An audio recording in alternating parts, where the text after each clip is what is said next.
దేశ సమగ్రతను కాపాడేందుకు మాజీ ప్రధానమంత్రి రాజీవ్ గాంధీ ప్రాణత్యాగం చేశారన్నారు ముఖ్యమంత్రి రేవంత్ రెడ్డి. మహిళా రిజర్వేషన్లకు రాజీవ్ గాంధీ పునాది వేశారని గుర్తు చేశారు.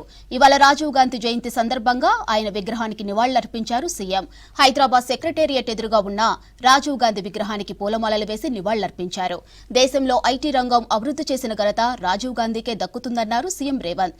ఇక టెలికాం రంగంలో విప్లవాత్మకమైన మార్పులను రాజీవ్ గాంధీ తెచ్చారని చెప్పారు. దేశంలో టెక్నాలజీకి అడుగులు వేయించారని అన్నారు.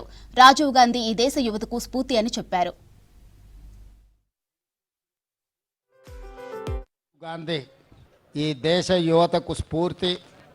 ప్రజాస్వామ్య పరిరక్షణలో, దేశ సమగ్ర కాపాడడంలో శ్రీ రాజీవ్ గాంధీ అమరులైన.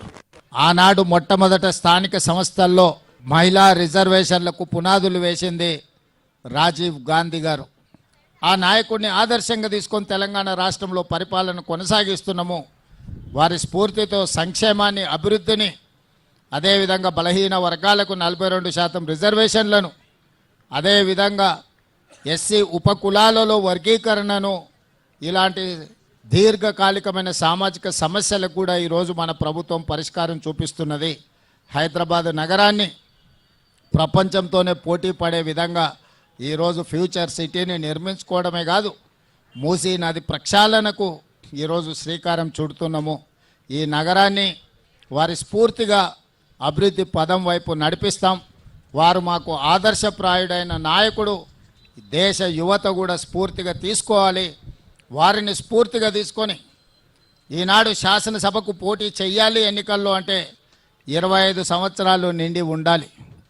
తొందరలోనే రాహుల్ గాంధీ గారి దేశానికి ప్రధానమంత్రి అయిన తర్వాత తెలంగాణ రాష్ట్ర శాసనసభలో తీర్మానం చేసి 21 సంవత్సరాలు నిండిన వాళ్ళు శాసనసభకు పోటీ చేసే విధంగా చట్టాన్ని సవరించడానికి మేము ప్రయత్నం చేస్తాము.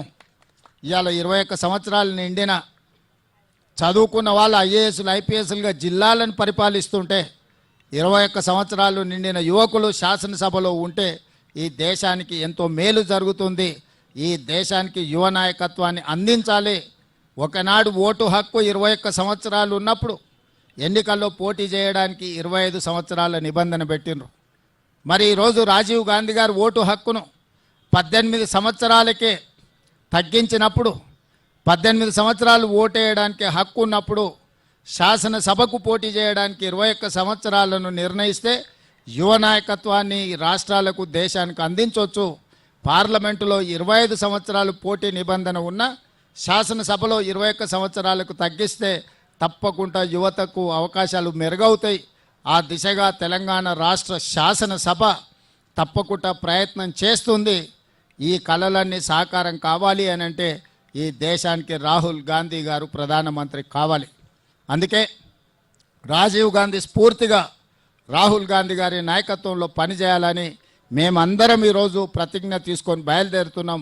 తప్పకుండా రాహుల్ గాంధీ గారిని ఈ దేశానికి ప్రధానమంత్రిగా చేసే వరకు మేము ఎవ్వరము విశ్రమించబోమని తెలియజేస్తున్నాం.